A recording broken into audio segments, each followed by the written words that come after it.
In this video, we will learn a powerful technique for solving maths question. And if we learn this technique and make this as our habit, then we will be able to solve maths questions confidently. I call this technique as VASA. You know, it is something like similar to NASA. You know the space agency, NASA. So this is called VASA. Remember VASA. So this is a 4-step technique. The first is V, stands for visualize. Visualize. Second is A, which is analyze. And the third stage is solve. And fourth is A means answer. So now what we will see, we will learn all these 4 stages one by one. So first, visualize. So this is the most important stage, visualize. And what you need to do in this visualize is read the question sentence by sentence, or wherever you see a comma, even there you stop and then understand what the question is saying. So read the question and then write that. So read like first sentence or first half sentence where the comma is, and then write. And write in short form. If says Ram has 4 apples, just say Ram equal to 4 apples. So write it in short form. Short form means use symbols like equal to sign, less than, greater than, and if it is more, you can use like this. If it is less, you can use symbol like this. And also if there are many items, then you list them 1, 1, 2, 3 like this. So use symbols and write sentence by sentence in short form. The main objective here is that you want to clearly understand, and if you find any word for which you are not very clear about the meaning, then clarify. Clarify meaning of word, of words. The words which doesn't look clear to you, clarify the meaning of that word. It is very important. And then be clear what is given in the question, what is given, and then what you have to find, what you have to find, what you have to find, or what you have to do. So be clear about these 2 aspects. So list out what is given, 1, 2, 3, 4. These are the 4 things given, and these are the things which you have to find. And preferably given you can write on one side, and to find is on the other side. And for visualizing, if you have to use any bar model, like for example, if it's a question on number system, then use the number line. Then you know that says find something between this point and this point. So then you draw that on the number line. Our understanding of any question improves when we see it in a visual form, when we see it in a picture form. So therefore, some people call it a modeling technique. Make model. Make model. So model means number line is a model. Use of arrow is model like this. More and less, this type of arrows is used. And also you can use like bar. You can use chart listing like this. So all these things are useful in terms of understanding the question. Once you have understood the question and you are clear what is given in the question and what you have to find, then we go to the second step, and the second step is analyze. Analyze. Now this is where we have to see that this is given and this is what we have to find. So it means we have to travel from given to this stage, to find stage. So in between, either it could be 1 step or it could be 2 steps. Say for example, you have to find that how much it is going to paint a room, and you have given that it cost like 10 rupees per 100 square feet to paint the room. Now, how will you find this thing? So, some dimensions are given. So, the first step is you need to find the area. Once you find the area, then you will apply the unitary method and you will find the cost of painting the room. So, the step 1 is to find the area and step 2 is the cost. So, find area and then cost. So, 2 steps. So, you should be very clear when you are doing the analysis of the question that how we are going to move from given input to output. Output is to find. How we will move to this? What is to be find? We can also see that whether we are moving this way, or sometimes we find that we can analyze from the reverse direction. Say if we have to prove something, we have given left hand side and then we are given right hand side. So suppose we have to prove from left hand side to right hand side. Then we can say, we can either go from left hand side to right hand side, or we can go from right hand side to left hand side. So that way, when we are analyzing the questions, we are thinking that how we can move from given to find. And many times the clue is given when we are reading the question itself. Also, see what formulas you are going to use for doing this.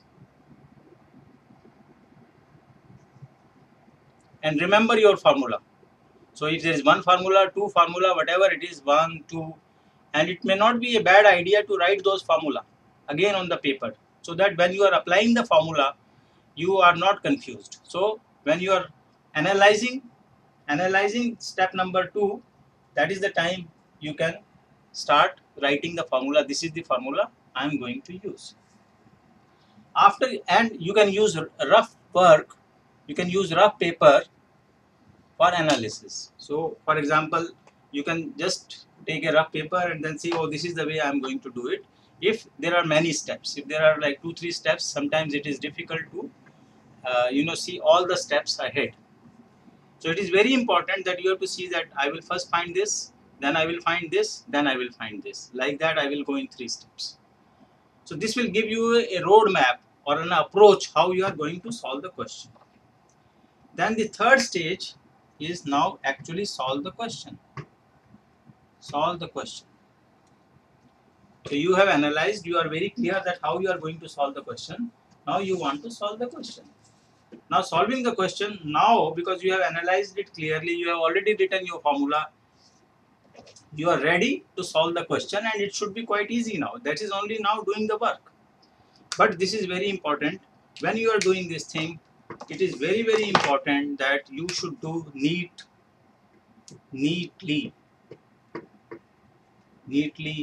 very clearly legible. You should not make mistakes like 3 becoming 8, cost becoming cot, and you are dropping like positive sign, negative sign becoming positive sign.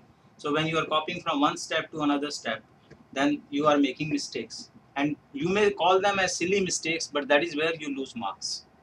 You lose marks, and sometimes you are not able to solve the question, and your confidence is shattered.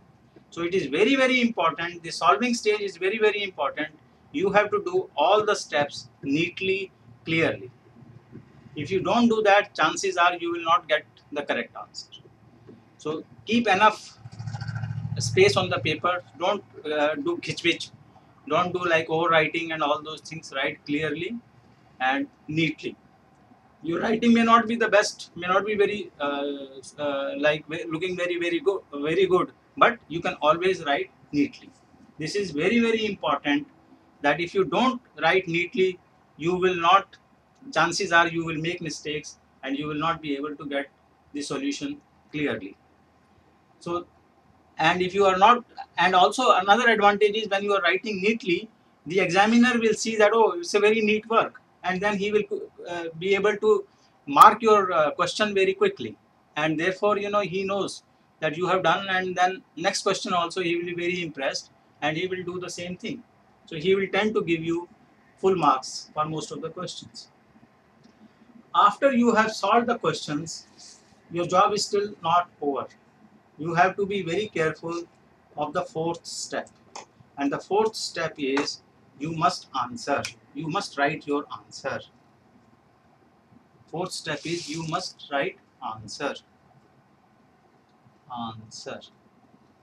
This step is also important because many students lose marks by not writing answer clearly and not writing answer with units. So answer with units is important. Remember, so if it is centimeter square or if it is like a volume, then it has to be centimeter cube or meter cube, whatever it may be. Sometimes, you know, all the calculations are done in meter and then suddenly you write centimeter cube. So you will not get, maybe examiner actually can give you 0 marks. So if you are not written the answer very clearly and with proper units, you may lose lot of marks for nothing because it is just being careless at this stage. Especially when the question says you have to prove something like left hand side equal to right hand side, you must write that okay, now left hand side you have proved is equal to right hand side. So you must say answer left hand side is equal to right hand side, hence proved. So this is like conclusion. So you must do a conclusion, otherwise the question is not complete. Also, where question is saying that in the form of A, B, C, D, like then you must also say, write the unit, whatever you have solved, and also say the answer is option A. If there are options like A, B, C, D, then also you should clearly write which option is your correct answer, whether it is A, B, or C, or D. Not just you have written the answer in units and in numerical value, but you have not linked it to the option. Then also the answer is incomplete.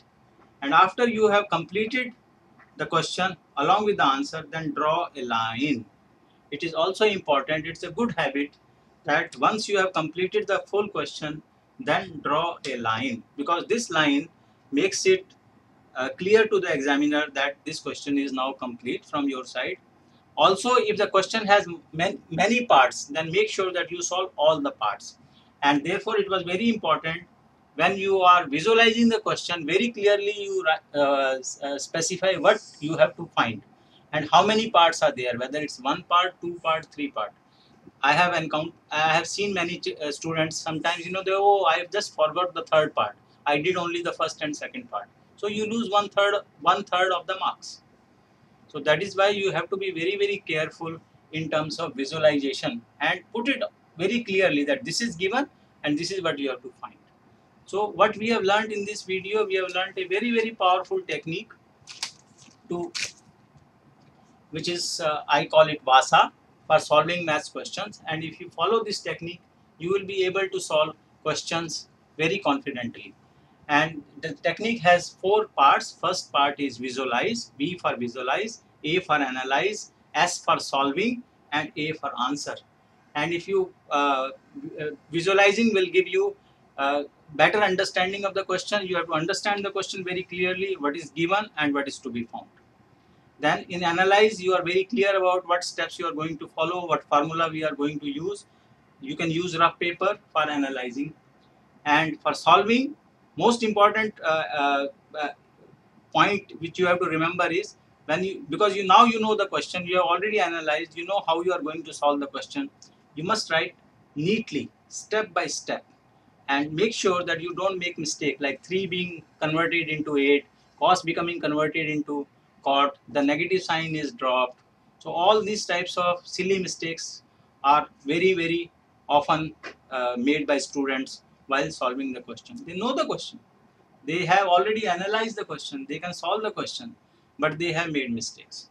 And last but not the least is, write the answer with units. And if it is like left hand side is equal to right hand side, this is what you have to prove. Write a sentence saying that this is equal and hence proved. And if it is like the question is asking whether option A is valid or B is valid, B, C is the answer, then also relate it with the option. Thank you.